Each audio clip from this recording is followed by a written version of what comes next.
Hello, how are you? Today I am going to start introduction topic. One student requested me to give brief details about syllabus of BPSC. So today I am going to do one thing I will like to say. In fact, whatsoever classes I was taking up, it was started as offline classes in Patna. But due to lockdown, the class could not continue. That's why I completed on through online classes. And now first section is over now. Now second section is to be started. In the meanwhile, BPSC result came and several new students also joined us. So now we have two types of students.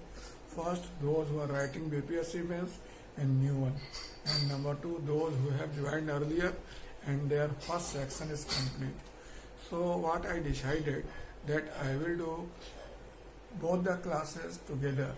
6 days classes a week I have decided, Monday to Saturday. 3 days I will take section 1, which is for all students, and I will try to make improvement also, so that even those who have done this topic may get benefited from this class. And second 3 days I will take section 2 classes, so that the course must be finished within a stipulated period and the student will be properly benefited. As you know, every day I take up one topic, I try to finish it. You go through, you read, you listen 2 or 3 times, and afterward consult one book, write answer what I so have given and post to me. If you follow me, in the meanwhile your course will be completed. So that would be better. Read, attend the classes and follow the classes. That would be better. As today I am going to give something new as art of doing. That is some sort of art of living. You know what art of doing? In fact, preparing competitive exam is not usual college exam or university exam. It is somewhat different. Here you may find, say, many of your friends and colleagues, they may not be very sincere student as per your perception, but they are successful, they qualified civil exam. And those who are very laborious, hard working, very painstaking, even then they are not doing any good in civil exam. Then what is lacking here? What is missing? That is some sort of a strategy, some sort of a smart mode of preparation. That's why I have taken art of doing, and I have pointed out 7 parameters which can be helpful while you prepare civil service exam. First, the norm is that from RHS to LHS. In college or university, our approach used to be LHS to RHS. Means in classes in of college and university, teachers or professors starts from the background, cover entire topic and conclude with the current one. But if you follow that approach for competitive exam, that will be too much burdensome, and you will not in position to address all syllabus at a time. That's what you are required to do. You see the questions, you see what are the current issues which are important presently, and then concentrate on that topic and develop or explore their background knowledge only. Get a point? So this should be your approach, not LHS to RHS, rather RHS to LHS. Get a point? Suppose I have gone through 2 or 3 year question, and I came to know that CAG is important one. Every year there is question. Then you can say Simon decision making is important. I will focus only on those topics which are very important. Get a point? Number 2, MBI. MBI is something like MBO. That was given by Peter Drucker. Here MBI means management by important one. Here you don't have to address all questions equally. You have to classify a question under 3 heads. Very, very important, and important. Rather you can say must, should and could, and allot time accordingly. First you give more importance to very, very important one, then very important one, and then after you give concern for important one. Because you cannot take all topics with same zeal and enthusiasm at the same time. You have to be very selective, you have to be very decisive, you have to be very, you can say, particular. So this should be your approach. Number 3, SWOT technique that is used in business organization. Strength, weakness, opportunity, and tension. You may have several positive aspects, favorable aspects, some weak aspect also, some positive in future and some tension in future or some trouble in future. So you have to identify these things and allocate your attention accordingly. You focus on this and that aspect only. Don't give too much attention on this one because it's going to going to be wasted. You know, one of my you may be also knowing that present DGP of Bihar, Muktesar Pandey, he qualified UPSC exam with history and Sanskrit, and he told that his statistics were very poor. So he never concentrated, gave attention on his statistics. He was knowing that he cannot score very good marks. That's why he concentrated on rest aspect and tried to excel there. So this should be your approach. If you think that this portion cannot be addressed properly, this is some sort of troublesome for me, then leave it and focus on those which are supposed to be very important and very scoring one. Then you set every day a small goal. Get a point? You don't take all of the sudden the big goal because you are not going to manage them. You take a small goal and try to achieve them. Task accomplishment, goal accomplishment should be household criteria. Today, suppose you decided to do something, you get it completed at any cost, no matter what time it will take, no matter what energy it will take.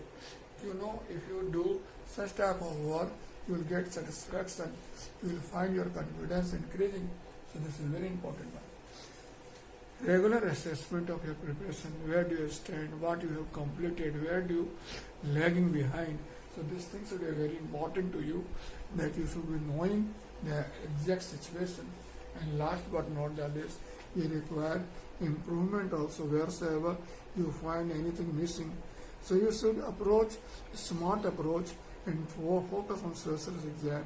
If you take a traditional one, you are not going to work very effectively. So you require a very smart one to prepare for specialist exam. Getting point? So now I will focus on my topic. Today I told that some student told me that better if before starting the topic, give me total view of the subject and syllabus what we are intended to do. So today I have decided to do two things. First, I will give you broad outline of syllabus, and second, I have identified 20 topics in section 1 and 20 topics in section 2, and I will rather request you to focus on this topic because may possible many of questions may be from this topic, so that would be better. So let me start the topic. I have taken public administration in 4 perspectives.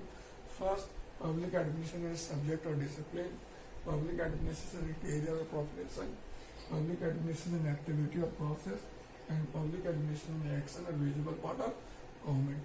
In a point, it is like physics, like chemistry, like sociology or political science, it is a subject. It is a career also. You are taking government job as a career. You are taking public administration as a career. You may have other career also, but you have left it and trying to join civil service exam. Number 3, this is public administration is and also an activity or process which you find anywhere. If you go from 1 kilometer from this place and you will find there are several corners where there is lockdown and policemen are standing and giving so much regulations and restrictions. This is public administration in action you will find there. And what I mean to say, that action part or visible part means government does not do his own, it also only works through administration. So the eyes, ears, hands of government is basically administration. Appleby rightly says, without administration, government is nothing but a discussion club only. So this is thing you require to keep. I am focusing on 2 aspects, as a subject or discipline, as an activity or process. Here our approach is different. When we take public administration as subject, here it is theoretical, it is general, it is universal, it is ideal, it is normative. Normative means ought to be. होना चाहिए, ऐसा होना चाहिए. This constitutes section 1. This is called administrative theory, and this is basically in activity or process we have just contrast with a different view of here. Here, not theoretical, it is empirical, not general, not ecological, that is universal, that is ecological, not general, that is specific, not ideal, that is behavioral, not normative, that is positive. That is point, and it is to be, ought to be, is to be, होता है, होना चाहिए. And this is called section 2, that is Indian administration. Section 1, section 2, both constitute public administration. Get a point? It has 6 questions total. It has 6 questions. It has 6 questions in total question, and you have to answer 6 questions, 3 from each. So this you have to make strategy while preparation. Then the question arises, before starting going into detail, what is public ad? If someone asks you what is public ad, then what you are going to say? Yes, public administration is consisted of 2 words, public and administration. Here, in general, public stands for government and administration is to manage affairs. So, public administration is governmental administration. It is basically state administration. It deals with public affairs. It deals with articulation of public interest. Like presently, it is managing how to combat against coronavirus. You find everywhere the administration is very much involved in lockdown or social distancing or several other pursuit to control coronavirus under limit. This is the basic thing you require to do. Get a point? So this is thing that public administration is basically governmental administration, state administration, concerned with state affairs, concerned with articulation of public interest, concerned with management of public affairs. So this is the basic point. It has 2 sections. One section is called administrative theory and second section is called Indian administration. As a subject, public administration is a new one. It is started in 1887. So now 2020. So it has 132 years old history. Get a point? And wheresoever as a process or activity, it is as old as Indian political system. So it is time immemorial. It is time immemorial. You can trace back it to Indus Valley civilization also. So this is as old as Indus Valley civilization, and it is as old as 1887. So this is thing you require to keep. Get a point? Now I will like to discuss what a topic addressed in section 1 and what topics we find in section 2. Section 1 has 12 topics. This is very important one, and if you focus this topic, you can manage exam effectively. The first section, 12 topics. First topic is called basic concepts, basic premises, in which we study what is meaning, nature, scope, significance of public administration, difference between public administration and private administration, then evaluation of public administration subject. This topic is very important one. If you have thorough knowledge, then only you can develop clarity in other topic. So this topic is required to focus very significantly. In books, there is too much confusion. That's why I require to be very, very specific on this topic. It is like preamble to Indian Constitution. If you understand it properly, you can understand Indian Constitution also. But if you forget it, you don't manage it, then future further study will be complicated. So first is basically basic premises. Number 2, organization is very broader one. Organization in fact constitute a structure of public administration. As the structure is strong, process will be effective. If structure is weak, process will be also ineffective. That's why structure is given too much importance here. We live in age of organization. We live in era of organization. Our all requirements and needs are managed by one organization or another organization. Like electricity is being provided by PSU or DSU. Then you go water supply by PHED or CPWD. Then you can say road, then CPWD. then law and order, police department. So we live in organization and we are dependent on organization for almost all needs and requirement. Get a point? So this is the thing. So organization must be effective one. To understand organization, we discuss 4 topics. First, theory of organization or approaches of organization, like bureaucratic organization, bureaucratic theory, scientific management theory, administrative theory. These are different approaches to understand organization. Getting point, this topic are very important, and every year there is question from this topic. Then second topic is principles of administration. Administration has several components which are universally formed, like hierarchy, like a span of control, like unity of command. They give pyramidal shape to administration. They are very much essential for its functioning. That's why principle of administration. Next, there is administrative behavior. Administrative behavior means those behavior which are very essential for effective functioning of administration, like decision making, like communication, like motivation, like morale, etc. And every year there is question from this topic. Then you can take the structure of organization.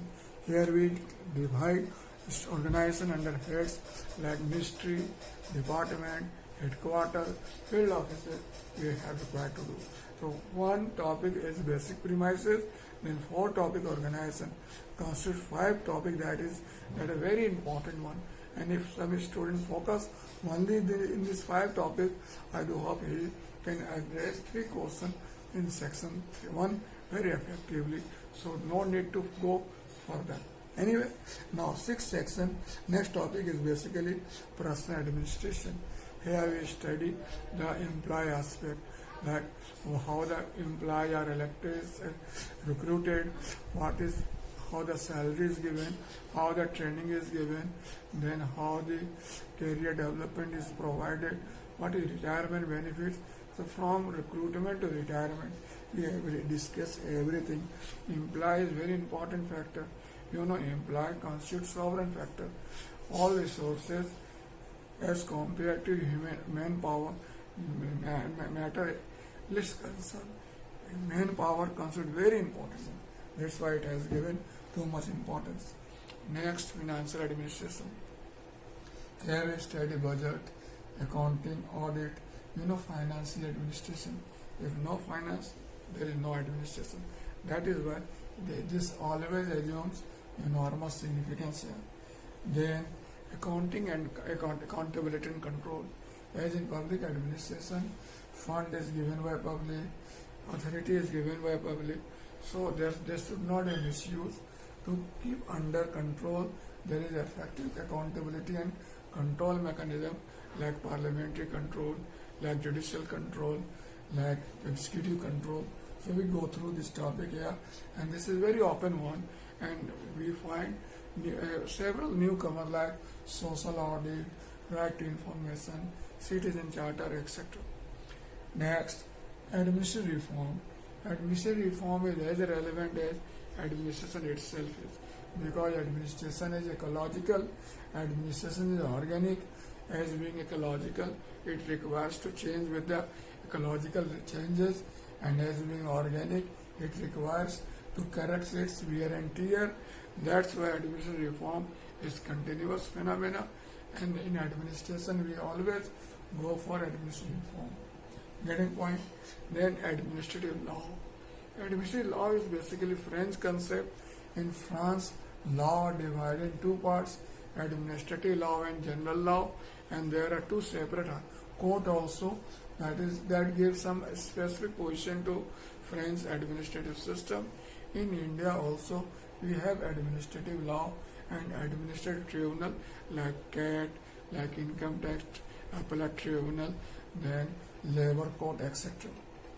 Then comparative public administration and development administration. These 2 are interrelated as means and end.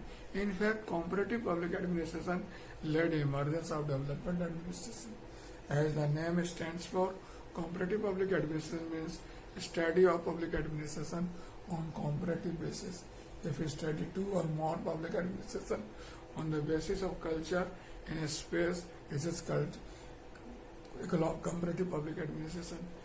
It led to emergence of development administration because we only know through comparative public administration that situation in developing country is different from developed country, and in developing country we require a different set of administration called development administration.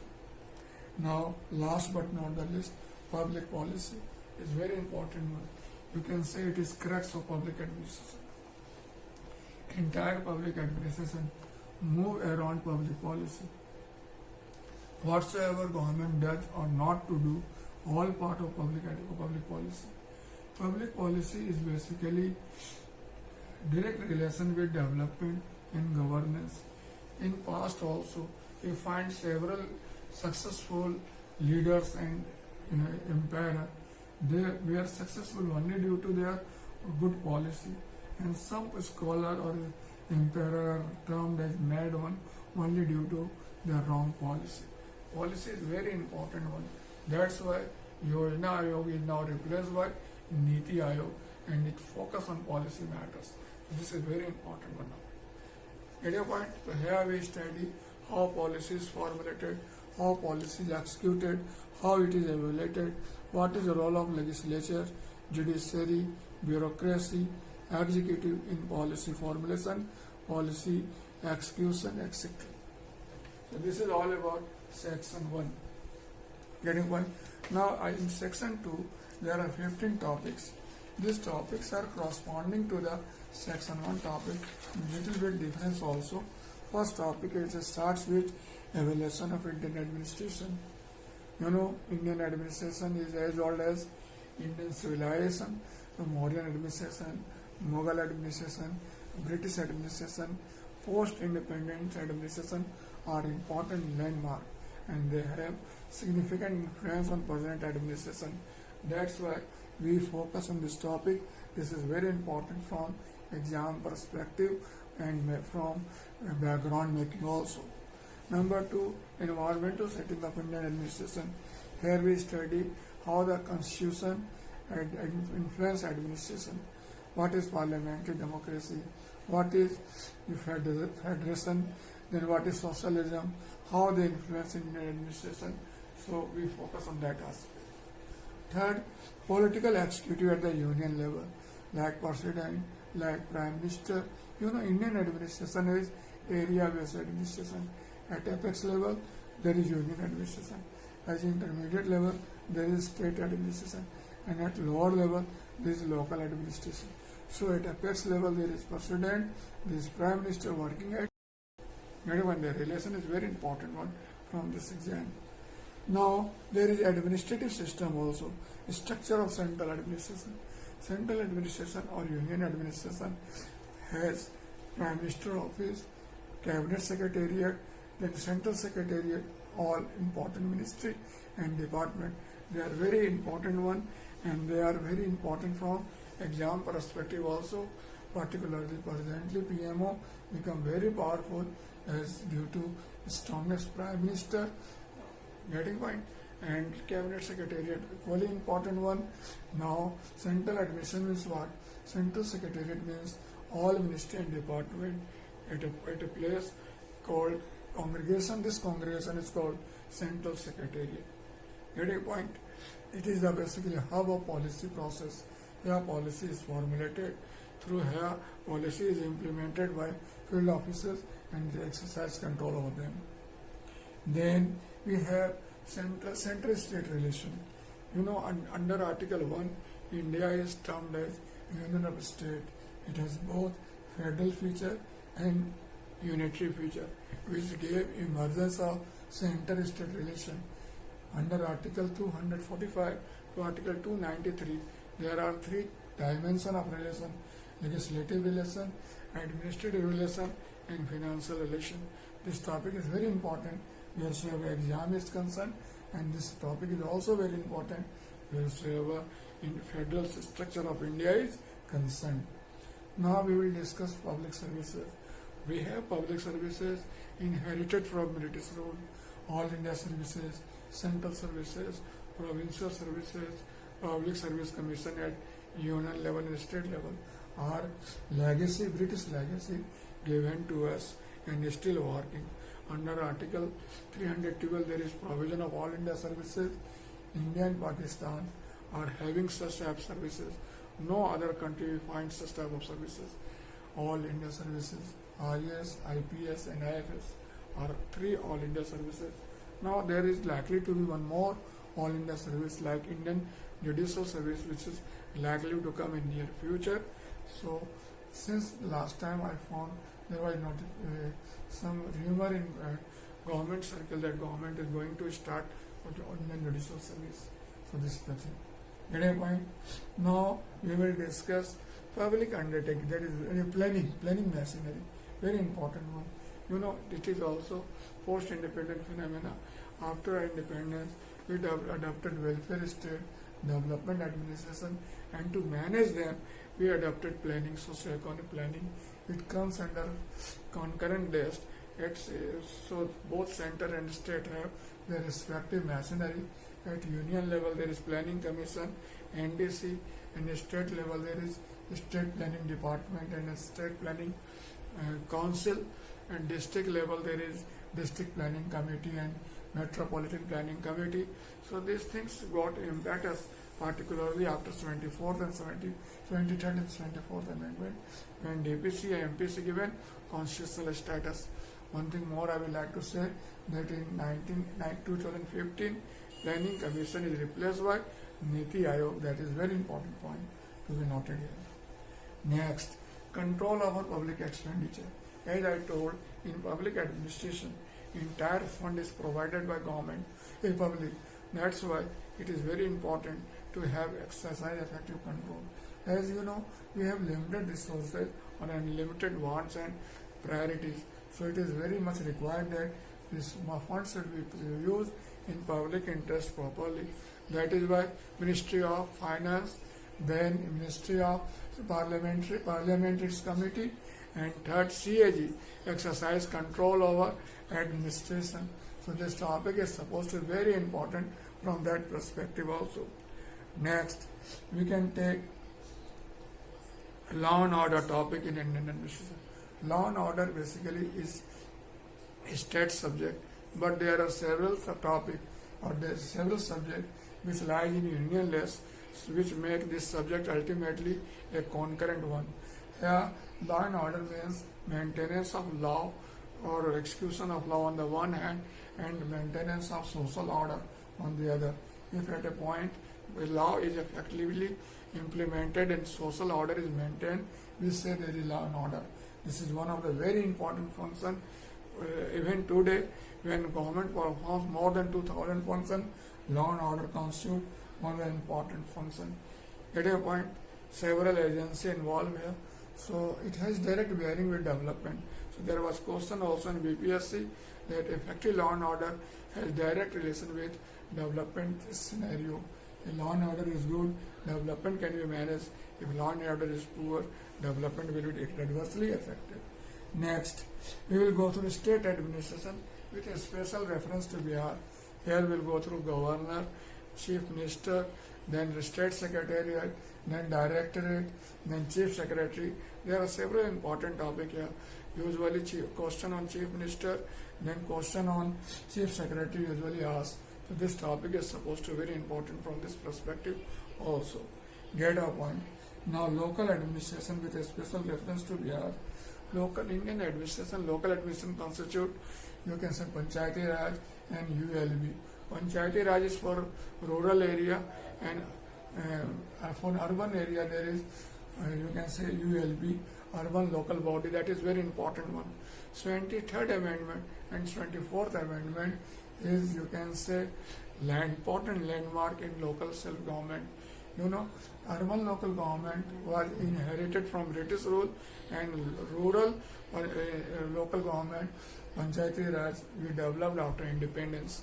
That is called Panchayati Raj. It's a very important one. Get a point?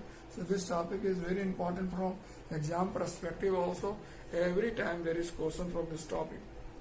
Next, welfare administration. In welfare administration, we go through SC/ST administration, their national welfare program, women, their administration and their welfare program. This topic is very important as India is welfare state, and every year, every time we change our approach and strategy, we adopt several schemes to implement them. And last but not the issues of Indian administration. This is miscellaneous topic. It concludes citizen grievances. It includes, you can say, administration reform in India, like corruption, Lokpal, etc. This is very important one. Public and administration. This topic also come under this topic. So I have gone through, discussed 15 topics. All 15 topics come under section 2 and section 1 12 topic. I just want to give you impression that if some student focus on first 5 topics from section 1 and last 5 topics from section 2, he will manage almost all important questions and score very well. So remember first 5 from section 1 and last 5 from section 2. If you have this approach, you are to be very successful. Now I will try to say that last time, this time I have identified 20 question topics from section 1 and 20 section questions from section 2. And if you go through this topic, I do hope you will cover entire subject. So this is very important from that perspective also. So what this topic is, first is section 1 constitute. I will also post on WhatsApp also. I will post it first. Meaning, nature and scope, that is very important one. Second topic is called role of public administration and developing country. Number 3, comparison between Herbert Simon and F.W. Taylor and Henry Fayol. Then 4th is system approach. 5th is principle of hierarchy. 6th is principle of coordination. 7th is principle of centralization and decentralization. 8 is principle of authority and responsibility. 9 is decision making. 10th is communication. 11 motivation. 12 leadership. 13 department and corporation. 14 board and commission. 15 performance appraisal of civil service. 16 budgetary system in India. 17 judicial control. 18 administrative tribunal. 19 development administration. 20 administrative reform. And 21st public policy. In the same way, in section 2 identified question which one? First, Indian administration, evaluation of Indian administration, 2 part. First part, pre-independence. Second, post-independence. Third one, constitutional framework. 4th, parliamentary democracy. 5th, president prime minister relation. 6, PMO. 7, cabinet secretariat. 8, central secretariat. 9, secretary director relation. 10, decentralized planning. 11, public undertaking. 12th, law and order. 13, governor chief minister relation. 14, chief secretary. 15, district administration and district collector. 16, local self-government, particularly urban local body. 17, welfare administration in Bihar. 18, citizen grievances. And 19, administrative reform in India. And 20, central state relation. So if you go through this topic, I do hope it will cover entire important zone, and you will not miss any question there. So go through, and and I will take up every day one question, and I will discuss topic in detail, and I will give you one question to write. You write, post to me, and if you find any sort of difficulty, you can contact me. Okay, all the best. Enjoy.